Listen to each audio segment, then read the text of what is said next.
sa pag-ibig. Hindi ito contest na kung sino ang magaling sa alin o kung sino ang bihasa sa ano. Walang huhusga kung paano ka didiskarte dahil wala sa atin ang pare-pareho ng atake.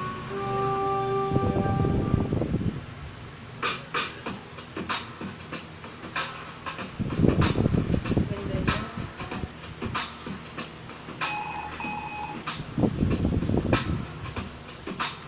Thank you for last night, babe. Are you free again tomorrow night?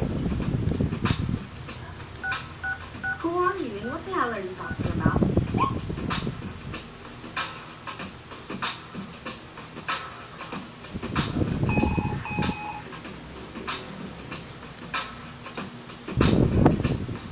You forgot my name? I don't even know you, so stop texting me.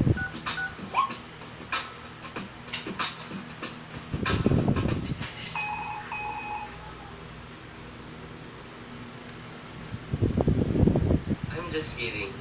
I'm Beaumont Adams Toralba, schoolmate. You must be Macy Bernice de la Merced. How did you know my name and where did you get my number? Hold her, babe. Chill. I got your name and number from my ID. You left it at the canteen. Anyway, I just wanted to return to you.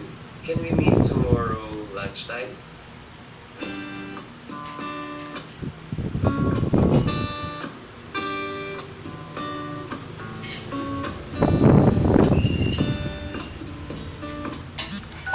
Hi, Macy. I'm already here. Where are you?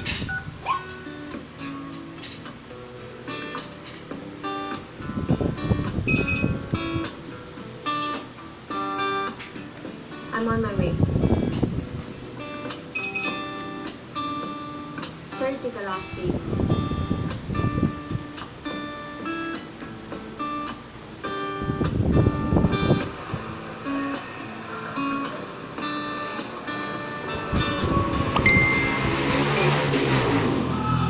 Ay, dito.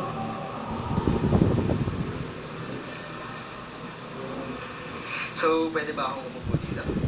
Dalawang magkaibang bagay lang naman yan. Una, ligaya. Oh, Macy, gano'n ka nakatagal dito nag-aaral?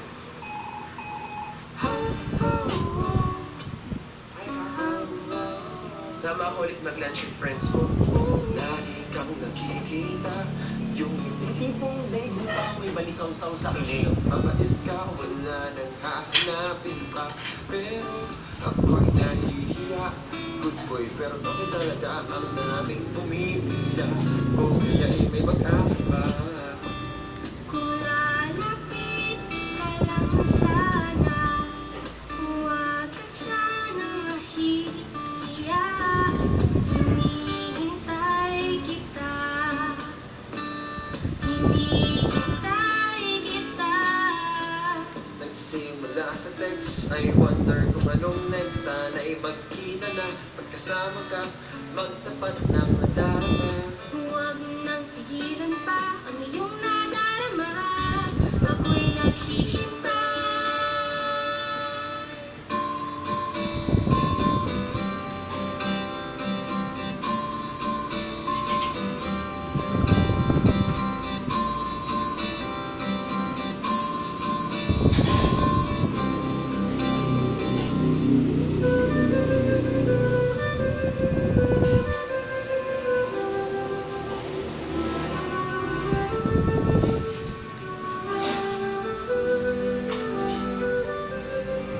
Thank you talaga po, wala akong masabi.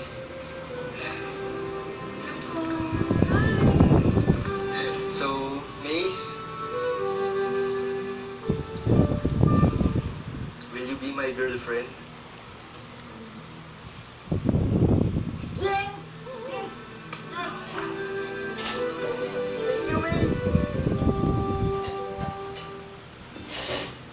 Nandyan yung SIM card yung parehong network kasi inaabot kayo ng umaga, kaka-text o tawagan.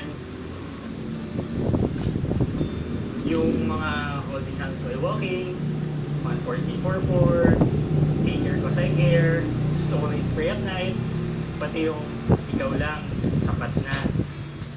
Noong dati, nakikita nyo pa yung best sa isa't isa. Romantic ika nga kapag magaling kang umibig. Pero tulad ng mga seryeng sinusubaybayan natin sa telebisyon, may twist din sa love story ni Bo at Macy. Sa inilabas kasi ng part 12 ng Give in This War, ibinunyag na ang paliligaw ni Bo kay Macy. Dala lang pala ng pakikipagpustahan niya sa pinsan si Roscoe. Nang maalaman ito ni Macy, para bang nagunaw ang kanyang mundo. Pangalawa, ikate. Nagsisimula daw yung pag-ibig kapag naglalako na yung kilig. Kapag yung mga malalagkit na titig, napalitan na ng mga malabnaw na titig. Kapag naamoy nyo na yung baho nyong dalawa. Kapag boring na. Roscoe Kung naman ang kasi. susunod na tagpo, yan daw ang dapat pakaabangan ng kanilang mga mambabasa. Ang saya po namin nung nalaman